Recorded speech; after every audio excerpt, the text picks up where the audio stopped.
तो चलो बच्चों, आज हम हमारा जो ये भाग है सामाजिक एवं राजनीतिक जीवन भाग 2, जो कक्षा 7 का ये भाग है हमारा, क्योंकि सामाजिक विज्ञान में कितने पार्ट है, कितने भाग है, 3 भाग है। इसका ये हमारा अंतिम अध्याय है, अध्याय नंबर 9, जिसका क्या नाम है, समानता के लिए संघर्ष। और साथ में जो ये हमारा अध्याय 9 है, ये इसका अंतिम भाग भी है। इसी के साथ में हमारा जो सामाजिक एवं राजनीतिक जीवन भाग 2 के जो समस्त अध्याय हैं उनका अध्ययन हमने कर लिया है। आज हम करने जा रहे हैं इसके अध्याय नंबर 9 के भाग नंबर 3 में पाठ्य पुस्तक के प्रश्नों को हल करेंगे।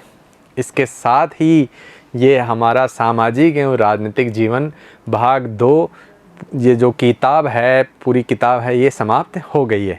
इसके बाद में हम जो नेक्स्ट वीडियो में आएंगे, नेक्स्ट वीडियो में हम आपसे मिलेंगे। उसमें हमारी जो दूसरी है सामाजिक विज्ञान का जो दूसरा भाग है हमारा पर्यावरण, उसके अंतर्गत अध्याय नंबर 1 की शुरुआत करेंगे। तो चलो आज हम देखते हैं जो हमारा अध्याय नंबर 9 है, समानता के लिए संघर्ष।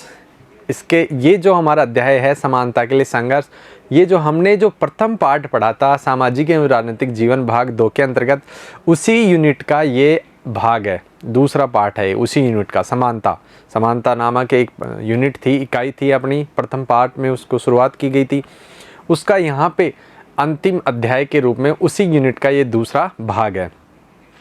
तो चलो हम देखते हैं पाठ्य पुस्तक के प्रश्न। लेकिन उससे पहले हम जो अब तक इस अध्याय नंबर 9 के अंतर्गत जो भी हमने पढ़ा उसको एक बार पुनः याद कर लेते हैं, ताकि जब आप प्रश्नों का उत्तर समझो ना तो आपको पहले से वो याद हो जाए कि क्या क्या हमने अब तक पढ़ा था।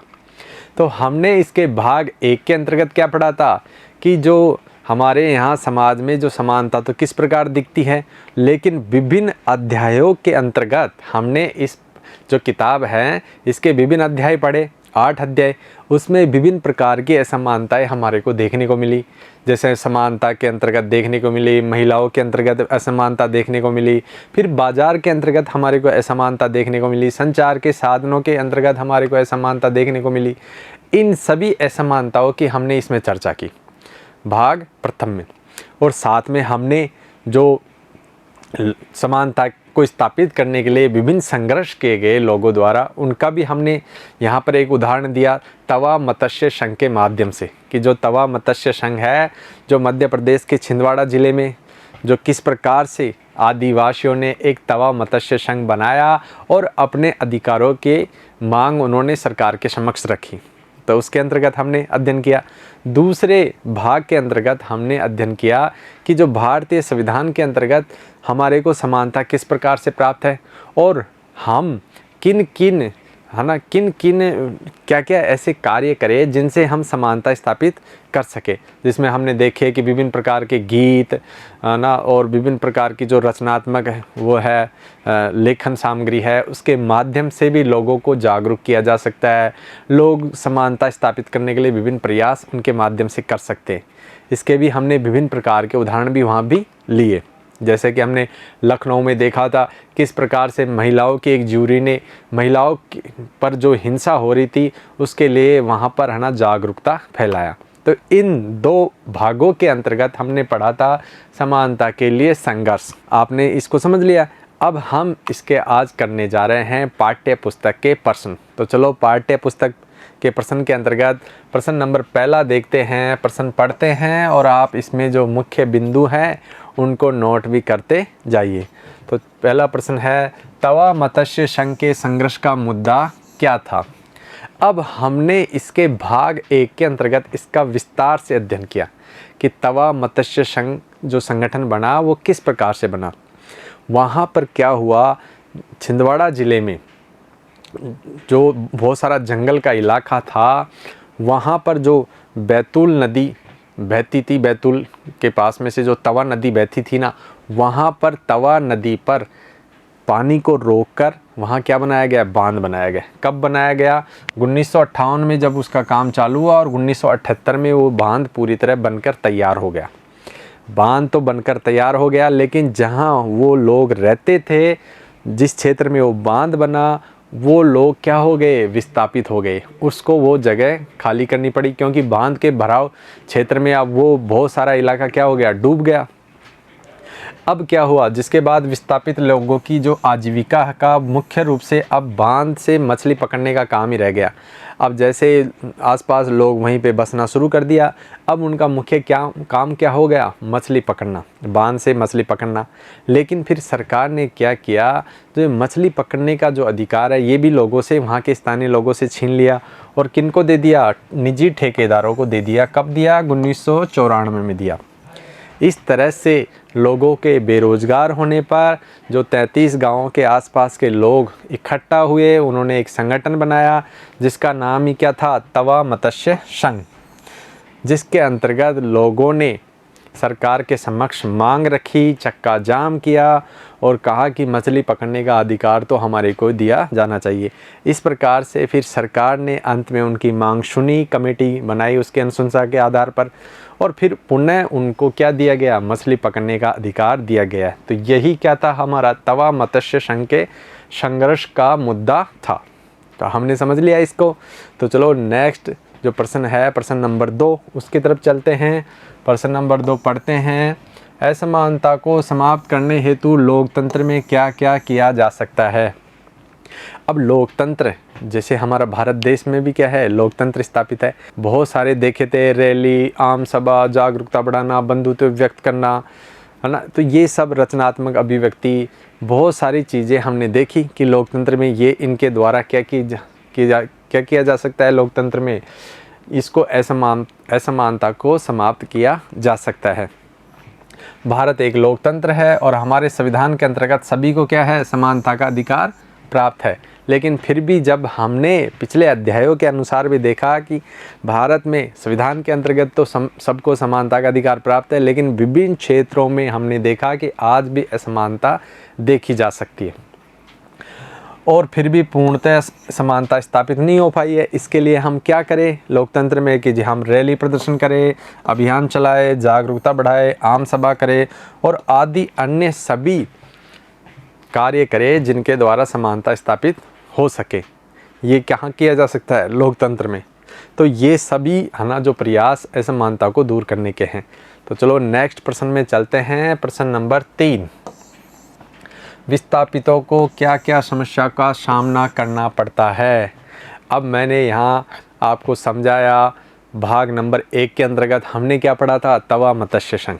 अब तवा मत्स्य संघ ही किन लोगों द्वारा बनाया गया, विस्थापित हुए थे जो लोग। तवा नदी पर जो बांध बनाया गया था, वो भराव क्षेत्र में जितना जंगल था, वहाँ पर जो रहने वाले लोग थे उनको क्या होगा, उनको मजबूरन क्या हो गया, उनको वो जगह खाली करनी पड़ी, दूसरी जगह जाकर उनको बसना पड़ा। तो ऐसे लोग क्या कहलाए, विस्थापित कहलाए।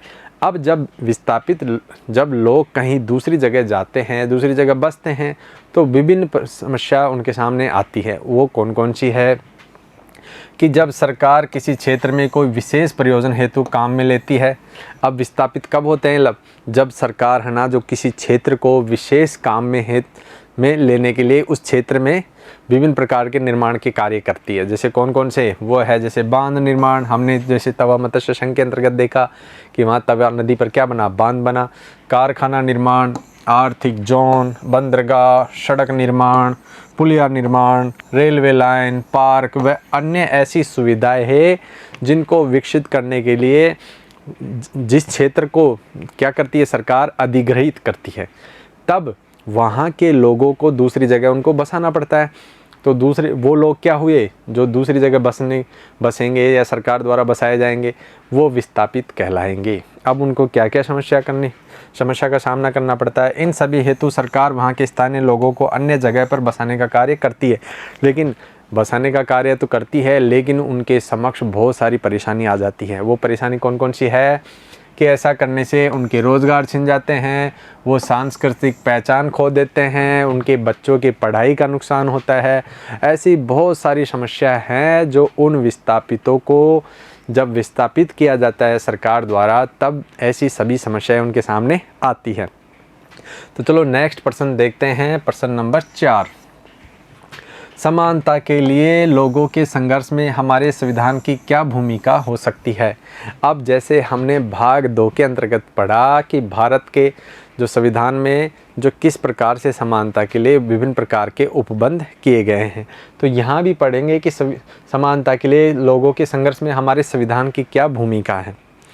तो यहाँ है कि भारत का संविधान हम सभी को क्या देता है, समान अधिकार देता है। समानता के अधिकार के अंतर्गत सभी को समान समझता है। कानून के समक्ष हम सब क्या है, समान है। चाहे किसी जाति का हो व्यक्ति, कोई लिंग में किसी भी लिंग का हो, किसी भी धर्म समुदाय या अमीर हो या गरीब हो, किसी के साथ भी संविधान के अंतर्गत भेदभाव नहीं किया गया है। कानून के समक्ष सभी क्या है, समान है। देश में समता के लिए चलने वाले आंदोलन और संघर्ष अक्सर संविधान के आधार पर ही समता और न्याय की बात करते हैं। अब जो विभिन्न प्रकार के समता स्थापित करने के लिए जो आंदोलन चलते हैं वो किस पर आधारित होते हैं, संविधान पर ही आधारित होते हैं, संविधान से ही प्रेरित होते हैं। क्योंकि संविधान हमारे को ये अधिकार देता है कि हम अगर कहीं किसी क्षेत्र में असमानता हमारे को दिखाई दे रही है तो समानता स्थापित करने के लिए विभिन्न प्रयास किए जाएं। संविधान के अंतर्गत ही लोग इस दिशा में कई प्रकार से समानता स्थापित करने की कोशिश करते हैं, जैसे तवा मत्स्य संघ ने किया। अब यहाँ पर जैसे तवा मत्स्य संघ का उन लोगों का अधिकार छीन लिया गया था, मछली पकड़ने का अधिकार, तो उन्होंने तवा मत्स्य संघ के जो 33 गाँव के लोग हैं उन्होंने एक संगठन बनाया और उसके आधार पर उन्होंने अपने अधिकारों की रक्षा की। तो ये अधिकार कौन देता है उनको, अपने अधिकारों की रक्षा करने की जो अधिकार है वो कौन देता है, हमारा संविधान हमको देता है। तो नेक्स्ट और अंतिम प्रश्न के रूप में चलते हैं हम, प्रश्न नंबर 5 कि समानता पर आधारित कोई एक गीत या कविता लिखिए। अब यहाँ पर समानता स्थापित करने के लिए विभिन्न गीत या कविता आपको लिखना है। आपकी किताब में ये समानता स्थापित करने का एक गीत दिया गया है जिसके बारे में हमने पिछले भाग नंबर 2 के अंतर्गत हमने चर्चा की थी। जानने का हक, कि मेरे सपनों को ये जानने का हक रे, तो आपको याद आ गया होगा। तो इसी प्रकार की कविता है जो आप भी अपने क्या कर सकते हो, अपने किताब इसमें नोटबुक में लिख सकते हो। अब ये ज़रूरी नहीं है कि हमारी किताब से हो, आप स्वयं भी बना के लिख सकते हो। कहीं पर आपने किसी दूसरी अन्य किताब में देखी सुनी होगी ऐसी कविता समानता स्थापित करने के लिए, तो वो भी आप यहाँ लिख सकते हो। या अपने सहपाठियों के साथ चर्चा करने के बाद में लिख सकते हो, अपने बड़े भाई बहन से चर्चा करने के बाद में लिख सकते हो, अगर वो आपको इस प्रकार की कोई गीत और कविता बताते हैं समानता स्थापित करने के लिए।